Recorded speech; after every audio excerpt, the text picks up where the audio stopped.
Bonjour à tous et bonjour à toutes. Et on se retrouve pour cette nouvelle vidéo de voyage au Portugal qui aura pour destination finale, si on peut dire ainsi, la ville de Porto, deuxième plus grande ville du pays. Mais auparavant, on ne va pas aller directement à Porto, on va s'arrêter à Coimbra pour visiter cette jolie ville qui est maintenant devenue une ville étudiante, mais qui était auparavant l'ancienne capitale historique du Portugal. À Popeye. Je suis soufflé. Et voilà, c'est le programme de cette première journée. Abonnez-vous et likez cette vidéo pour soutenir notre chaîne. C'est parti pour le générique. Nous, c'est Jen et Victor. Nous avons pris la décision en 2021 de tout quitter et de partir à l'aventure sur les routes à bord de notre vieux camping-car de 1992. Après l'avoir rénové pendant une année, on s'y sent tellement bien. C'est devenu notre vrai petit cocon. Mais ça n'a pas toujours été simple entre notre camping-car et nous. Il faut qu'on vous présente le troisième membre de l'équipe. Lui, c'est Popeye, un petit berger créole qui vient de l'île de la Réunion que nous avons adopté. Il nous accompagne partout. Notre projet consiste à partir à la découverte du monde à bord de notre maison roulante. Le tout en essayant de respecter un certain budget, ce qui n'est pas toujours évident. Après plusieurs mois sur les routes à vivre cette vie pleine d'aventures, il devient difficile pour nous d'imaginer rentrer. Alors, si vous êtes aussi intéressé par le voyage, la découverte du monde, l'aventure ou le concept de van life, n'hésitez pas à nous suivre sur cette chaîne YouTube, sur Instagram, sur Facebook et sur notre blog.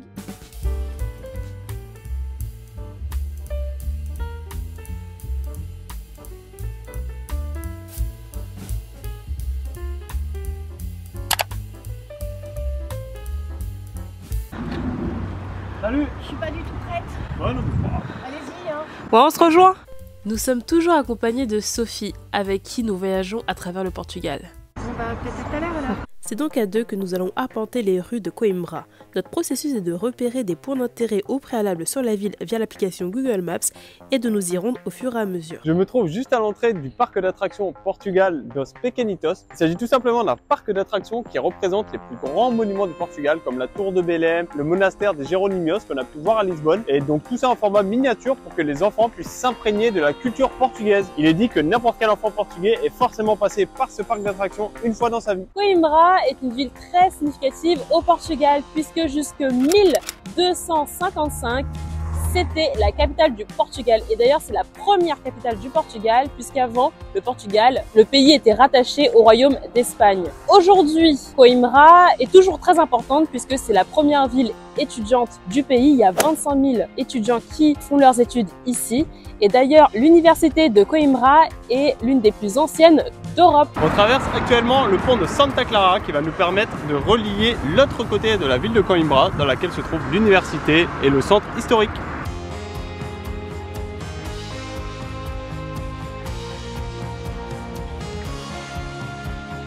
On adore les vieilles villes piétonnes et là c'est aussi le cas. À part certains véhicules qui ont une autorisation spécifique, c'est piéton. Je vais maintenant emprunter la porte de la Barbacane qui permet d'accéder à l'ancienne université. C'est haut, ça grimpe. Préparez vos cuisses.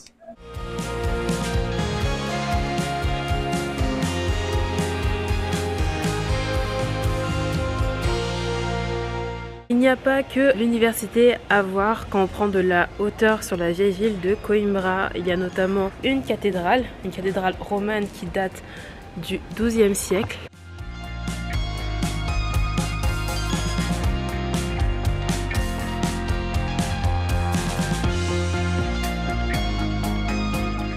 Il y a des tours et beaucoup de monuments anciens en fait. Il y a peu de voitures donc c'est très calme, très silencieux quand même. Il y en a quand même qui passent. Je pense que c'est les voitures des résidents car c'est assez difficile de s'infiltrer dans ces petites rues.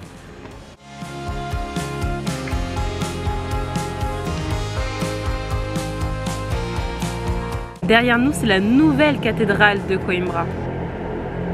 Et celle-ci date du XVIIe siècle.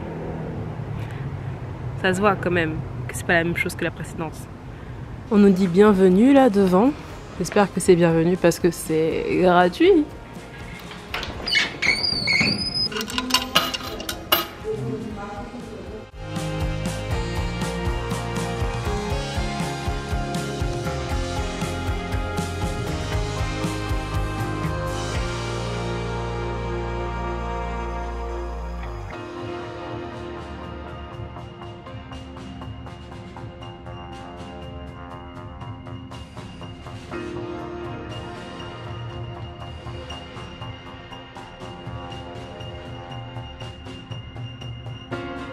Les chiens sont autorisés au sein de l'université.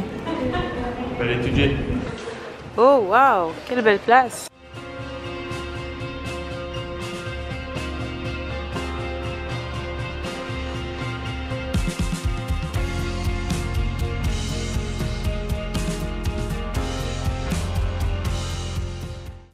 C'est marrant d'être à l'intérieur de l'université parce que voilà, on croise des étudiants et les étudiants savent qu'on est un touriste. Bon, ils doivent être habitués, hein. Mais c'est quand même bizarre en position de touriste d'être là. Il y a quand même pas mal d'endroits où on n'a pas le droit d'entrer, comme ici. L'accès est restreint. Et c'était pour entrer au niveau de la tour de l'université. Victor est très déçu. Bah ouais, apparemment on peut y monter, mais je sais pas, j'ai l'impression que c'est fermé. Il doit y avoir un parcours payant quelque part. Dommage.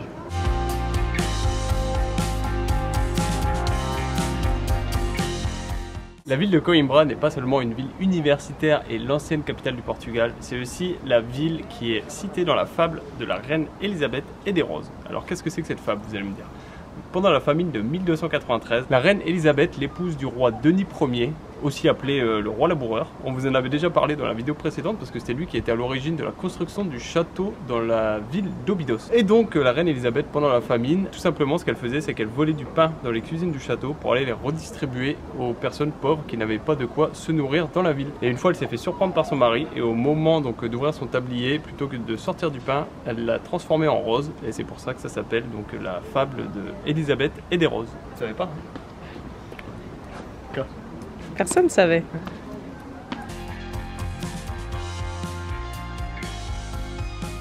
Et c'est pentu, hein, regardez. Allez, Bobet. C'est vertigineux. Et ça fait peur, hein. Ouais.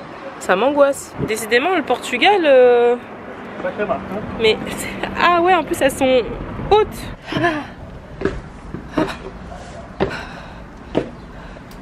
Là, c'est encore un obstacle de plus. Ça donne tellement chaud. Il fait 24 degrés aujourd'hui. Escalade do Quinchoro. Sacré escalier, hein. D'en bas, on voit même pas le bout de l'escalier. On termine maintenant notre visite de la ville par une petite balade dans le Parque del Cidade de Manuel Braga, le petit poumon de la ville de Coimbra. Pourquoi je dis Coimbra? Coimbra. Coimbra. Coimbra. Oh là là. Tu comprends la fin? Non.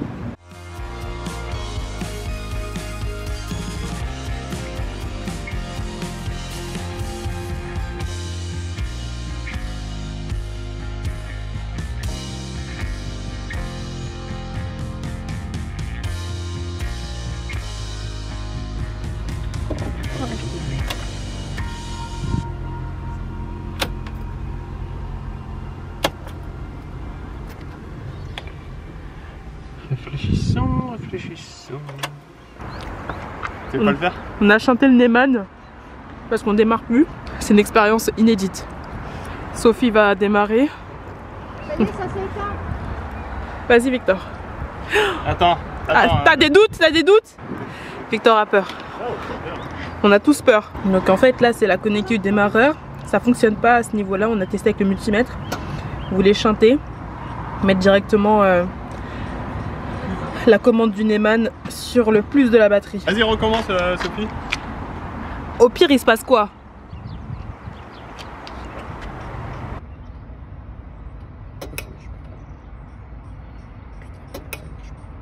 Tu voulais que ça démarre là? Bah ouais. Bah, ça va démarrer si elle... Regarde, écoute. Mais ben, elle doit démarrer alors, elle doit tourner à pied. Il y a un truc qui va pas. Je sais pas ce qui bloque. T'entends ce petit clic là? Ouais. Je vois bien. Attends, on va relire les commandes. Hein. On a réinstallé un relais et on va voir si on arrive à démarrer. Aïe. Ok, donc là on a reconnecté la batterie. Et voilà, nous avons démarré. Bravo! Bravo. Avant notre panne, on voulait aller près de la mer. On avait encore le temps. Et bien, nous voici sur un parking bien éclairé pour toute la nuit. On a roulé de nuit et avec Sophie aussi. Mais Sophie déteste rouler de nuit. Elle dit qu'elle n'y voit rien. Du coup là, je Je vais vers elle pour lui indiquer l'entrée du parking. C'est pas idéal de conduire nos vieux véhicules de nuit. C'est Sophie ça? C'est Sophie. Ah.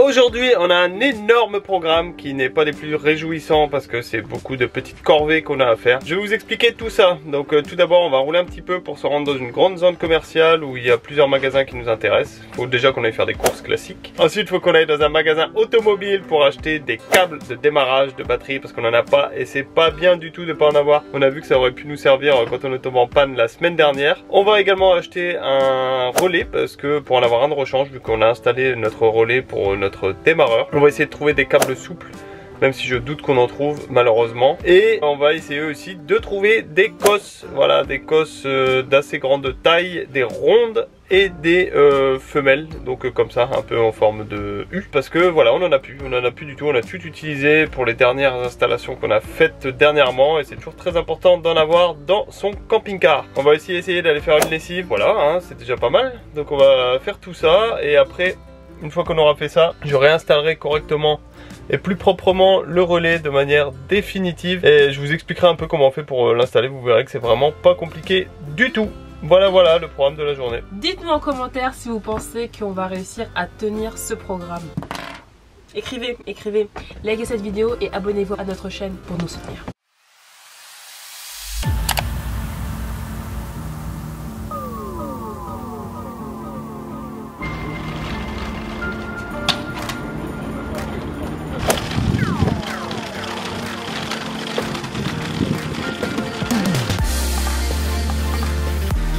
Bon, chez Feu Vert, on trouve un relais universel de 30 ampères.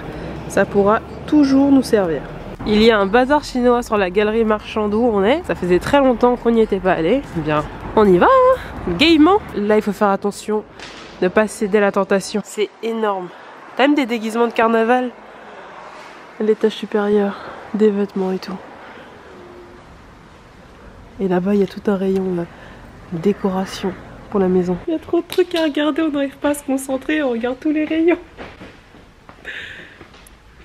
Attends, il y a un dispenseur d'eau qui marche par USB. Putain, mais ça a l'air génial. Tu mets ça sur ta grosse bouteille. Oh, et t'as de l'eau. Oh. Non mais regardez la taille du magasin. Regardez comment là-bas ça semble être l'infini. Je pense que c'est fait exprès pour qu'on se perde. Prendre ça, c'est bon. Une clé de 10. Allez, on cherche l'électricité là. Il y a tellement de références, tellement de choix. Nos yeux ils sont pollués. On a pris un rideau de douche, très belle couleur qui s'accorde avec notre salle d'eau. On a pris ça pour les batteries. Ici on a pris plein de fusibles, du scotch d'électricien. On a pris une clé de 10 parce que ça nous manquait. Et des câbles pour démarrage. Et une corde à sauter. Et j'ai pris une corde à sauter parce que je vais mettre à la corde à sauter. Fini d'avoir une forme physique défaillante. Victor l'a dit. Allez, dernière étape, le roi Merlin. Enfin, la dernière. On a trouvé les cosses dont on avait besoin. Paye, on est arrivé sur le parking pour la laverie. Bon, on va laver nos slips. Vite.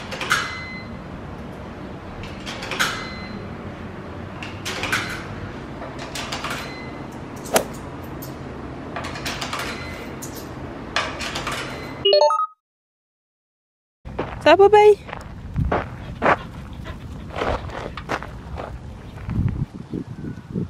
On a trouvé un spot très cool, voilà, où on est un peu tout seul, avec une belle vue. Et Victor en profite pour faire l'adaptation de l'installation du relais de démarrage. Voilà. Tu leur as dit que tu avais expliqué ce que tu as fait exactement. Ouais. Donc je sais pas dans quoi je me suis lancé en disant ça. Ouais. Franchement, c'est pas compliqué.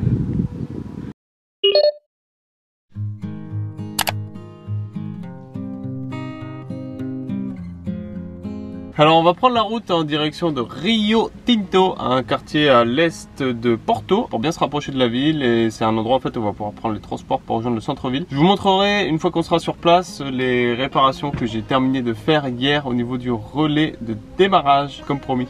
Il est 8h10, on a 60 km pour arriver à Rio Tinto. Pendant ce temps, moi je vais faire du montage parce que on va essayer de faire 2 vidéos par semaine. Mercredi et dimanche. Est-ce qu'on y arrivera? Je sais pas.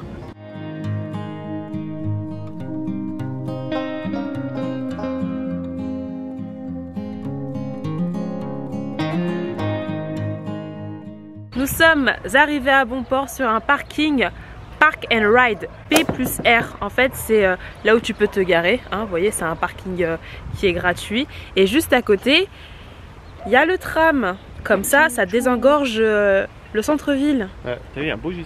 Alors là, Victor contemple les camping-cars, notamment là un J5. Des caravanes aussi. Il y a des caravanes, il y a toutes sortes de véhicules. C'est un peu le camping. Fait que là, les camping-cars et les caravanes, ils sont alignés là, comme ça. Et il y a de la place, les emplacements sont grands. Ça a l'air quand même très safe parce qu'il y a vraiment pas mal de monde, donc je sais même pas s'il n'y a pas des caméras.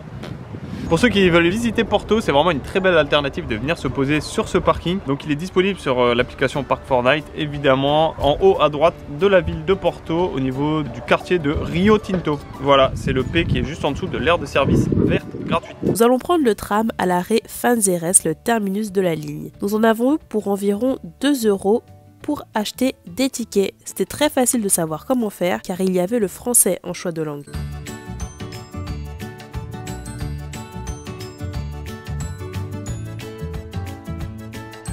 Vous l'aurez compris, on est en route pour rejoindre le centre-ville de la ville de Porto. Qu'est-ce qu'on peut dire sur Porto? Porto, c'est la deuxième plus grande ville du Portugal. Elle a une population d'environ 230 000 habitants. Elle a souvent été comparée à Lisbonne. Les deux villes ont souvent été en guerre pour savoir laquelle était la plus importante du Portugal. Et Porto, d'ailleurs, la capitale du nord du Portugal. Je vais mettre anglais.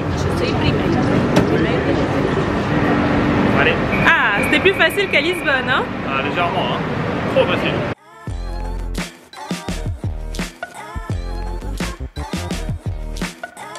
On voit bien qu'on est dans le pays de la morue. La ville de Porto a connu un important essor économique grâce à la commercialisation du vin de Porto, que vous connaissez sans doute tous. Il y a d'ailleurs un adage portugais qui dit que pendant que Lisbonne se fait belle, Coimbra étudie et Porto travaille. Voilà, donc c'est pour bien prouver que Porto est une ville très importante au niveau économique pour le Portugal.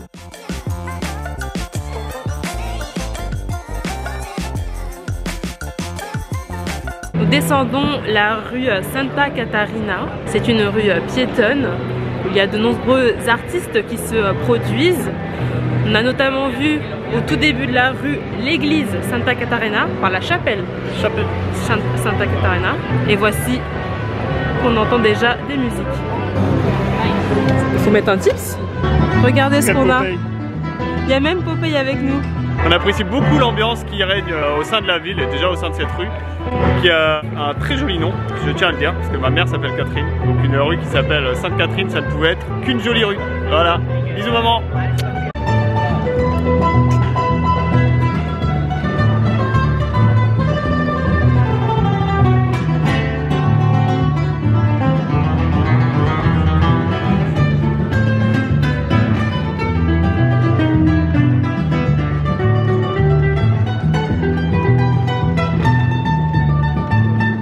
Voici sur l'avenue des Alliés et derrière moi, c'est l'hôtel de ville de Porto. Ce bâtiment est de style néoclassique comme vous l'auriez deviné et il date du XXe siècle. Il est possible de monter tout en haut de la tour de l'horloge pour avoir une vue plongeante sur toute la ville de Porto.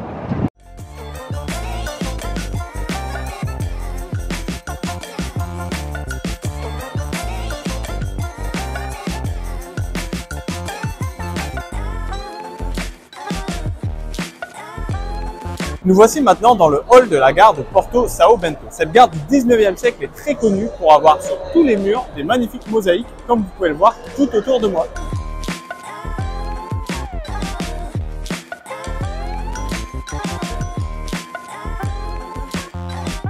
La gare, c'était méga bruyant. On se dirige maintenant vers une cathédrale, la cathédrale de Porto. La cathédrale de Porto est une église forteresse du XIIe siècle de style roman. C'est l'un des monuments les plus anciens de la ville.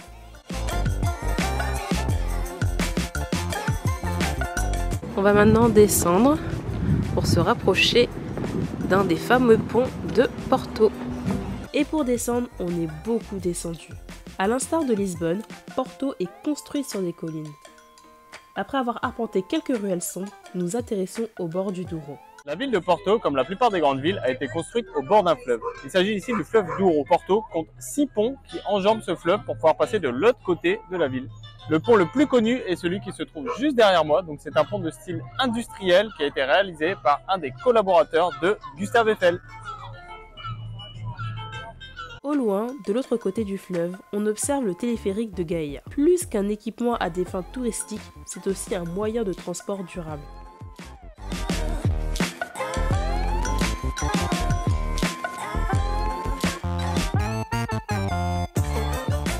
Comme à Lisbonne et Coimbra, un peu dans toutes les villes portugaises, en fait, on a remarqué qu'il y avait des trams de ce type. Ils sont vraiment très mignons. Là, c'est la ligne 1 qui est très connue parce qu'elle dessert les principaux points touristiques de la ville de Porto. Après avoir pris de la hauteur, on prend le temps d'observer la vue sur les toits de la ville. Nous sommes sur le belvédère de Vitoria. Et Popeye se lie d'amitié avec un petit chien du nom de Rafiki. Comme ça, tout le monde profite de cette agréable journée.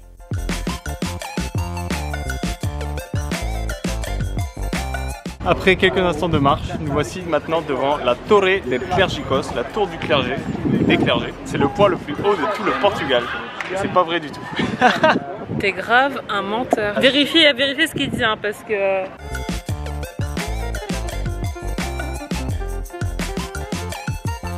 Vraiment, il suffit de marcher, on tombe sur de magnifiques édifices religieux. Regardez-moi ça. C'est la Igreja do Cramo.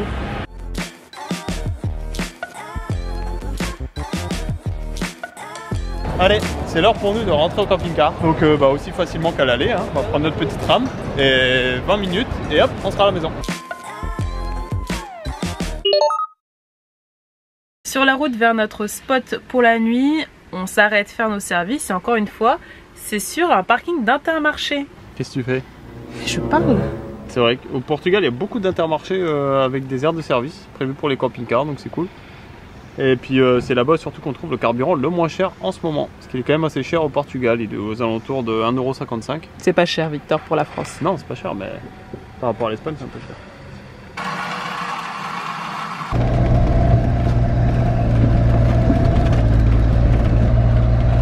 J'avais vu un commentaire comme quoi c'était chemin KU2 et tout, c'était prévu pour les 4x4.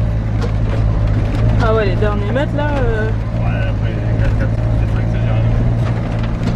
Alors on avait un problème au niveau de notre démarrage de camping-car et vous aviez été pas mal à nous dire qu'en fait ça pouvait être une mauvaise idée d'enlever le relais qui avait été installé préalablement entre le démarreur et le Neyman. Voilà, donc on a remis ce relais. On l'a fixé sur la carrosserie. Alors le 30 est branché tout simplement sur le plus de la batterie, le 85 sur le moins de la batterie, parce qu'il y a des petits chiffres en fait qui sont marqués en dessous du relais. Le 86 est branché lui au démarreur et le 87 au niveau du Neyman. On a mis des cosses neuves et c'est vrai que maintenant il n'y a plus aucun problème de démarrage. Et voilà, on est mercredi soir et on va conclure la vidéo maintenant. On espère que cette vidéo vous aura plu. En début de semaine, on a visité Coimbra. Hier, on a fait beaucoup de corvées. Et aujourd'hui, à Porto, on est du coup un peu fatigué. Donc c'est le bon moment pour conclure cette vidéo. Si vous appréciez notre contenu, dites-le nous en commentaire ou en nous laissant un petit pouce. Vous pouvez nous suivre sur Instagram, sur Facebook et sur notre blog. Et maintenant aussi sur TikTok.